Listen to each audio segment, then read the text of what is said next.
Hi guys, Cad here, and this is my first episode of the new series, Race to the Asteroid. I'm playing this game called Jump Jet Rex, which is a retro platformer, and just so you know, I have played and completed the game before, but this is a speedrun series. There's a speedrun mode, so I'm doing that.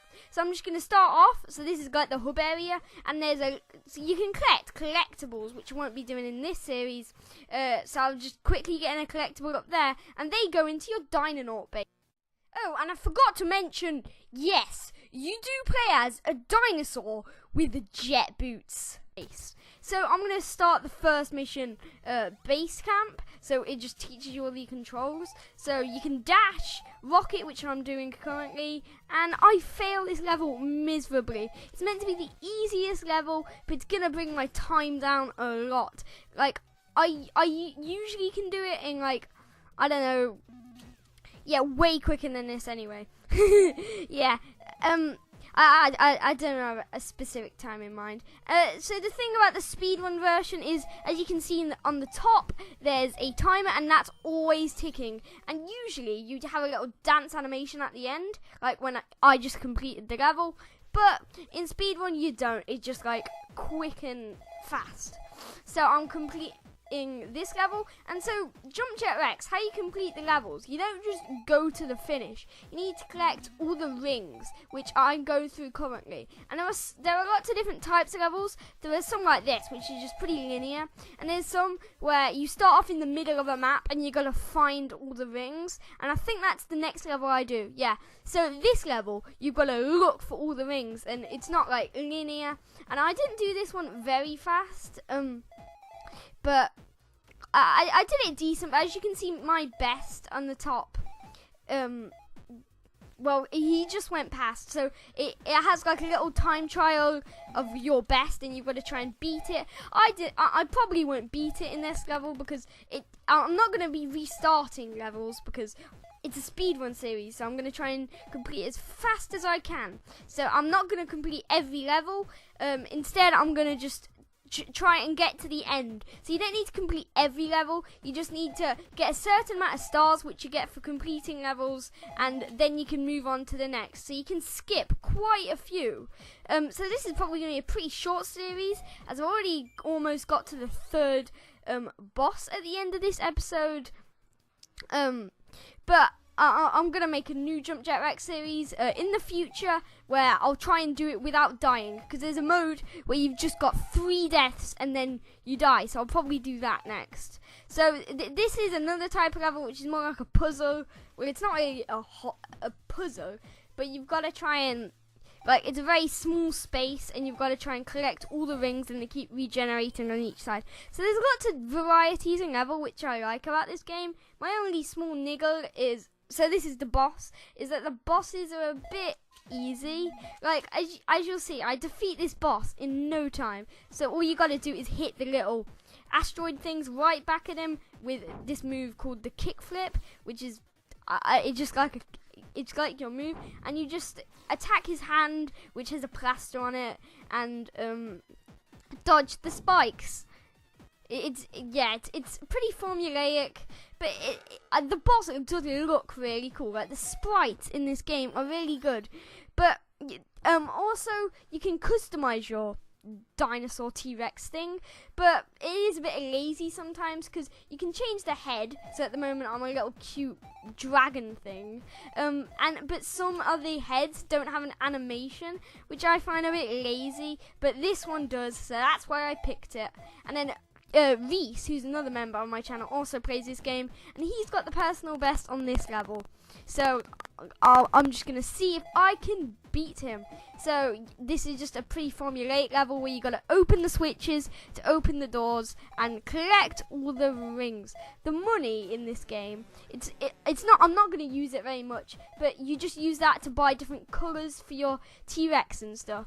And I just died, so I went back to the start. There's no point restarting the level, because that would just take more time. So I keep dying here, and I get so frustrated, and I keep trying to, like, speed through so I don't waste time, but that just makes me reckless. So I kind of smash into things, like like this is meant to be a really easy level too, and like I like to think of myself as pretty decent at this game. So when I started failing miserably, I was like, damn it, why does this always only happen when I'm recording? So yeah, so I'm just zooming to try and open the locks. Some of the locks have counters, so you gotta get through the door as quickly as you can, but these ones don't. I do like the whole idea of opening doors with timers, so it adds a sense of urgency. So yeah, I completed the level, and I'm surprised I was surprised how fast I could complete it, because I can already do the second boss. Which I was just like, whoa, and this boss is like the most broken boss, because what you can do, you can just wait until he's ready to be attacked when he starts with his special, and then you just spam the attack button, and he just bangs against the wall, and he's only got a slither of health left. So yeah, the bosses in this game are pretty easy, and as you can see, you can get 3 stars to get a new head, but because this is speedrun mode, you can only get 1 star. Because it's not the proper version. It's just for doing it quick. Like, it's made only for speedruns. So now I'm trying to look for an easy level, because all you need is stars to complete it. It doesn't matter which level you get stars from. So I just keep going back to the easy levels and get stars so I can complete the bosses. So this is probably one of my favorite levels, and it almost beat my brother, who's our best because we use the same account. But then I kind of get a bit sloppy and I die here, which is like the most frustrating thing, because it's like the easiest part is just telling you how to kickflip, but then I do it and get to the finish. So now I'm just gonna look for another easy level to do. So let me just look around. So I'm gonna do Tree Fortress, because that's the creators of this game, and so naturally they gave themselves their own level. And this is like, I just like how the backgrounds just change. I think it's in the shape of a tree. I don't know. I haven't zoomed out on the level. I just like how the atmospheres just change in an instant, and it's just a really stylistic, cool level, and it's got some pretty cool like not puzzles but parts. So it's I keep dying because of the laser things, because unlike like hitting enemies, it's an insta kill, while usually on easy mode, which I'm playing because I'm rubbish at video games, so usually you get two health points, but when you get killed by a laser, you only got 1. So I wait here because I don't want to get killed by another laser, and I'm just gonna wait for a checkpoint. And there's a checkpoint right there, so I'm just so happy. I was so happy at this point, because now I don't have to keep going back to the start. And then here's one of the timed locks. So I tried to open it, but I'm not fast enough, so I run back and do it again, and I just get hurt because I'm like, screw it, it's almost the end of the level, and I complete the level. So yeah, so now I just look for another easy level, because no way I'm doing anything, and then I accidentally pick one of the hardest levels in the game. Soon.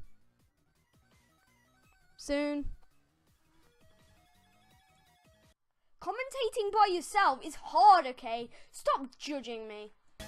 So anyway, after the judgment, I pick this level, which you've got these really annoying enemies. The enemies on this game are really weird, because they don't focus on the enemies much, and I didn't even know that you could just boost into them to kill them for most of them. Except this guy. That guy doesn't die unless you whack him with your things, but most of the others do, and all the enemies really are just, they're more like obstacles than actual enemies that you kill, like, and they respawn as soon as they go out of your screen, which I think is pretty weird. Like, I don't know why you would make them do that. I know if you fail, it's an easy way to make them reappear again, but Like, they could have just made it have a respawn feature instead. I don't know. I just find it pretty strange how, like, it just looks pretty shoddy when you see them back there when you know you've already killed them. But that's just a little nitpick, because as you can tell, I really love this game, or I wouldn't be doing a series on it. And also because I want to be unique, because I'm not unique enough already by doing a gameplay series and commentating and hoping for free money off it. I'm so original. But I just thought I'd play this game to add even more originality to my amazing videos. So yeah. So I keep dying here, and I'll probably speed this bit up.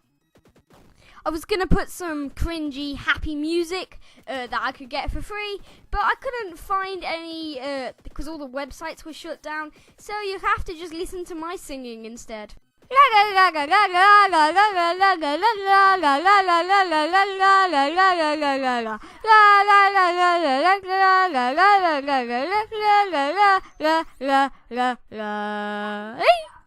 So, thanks for watching, and as always, CAD out.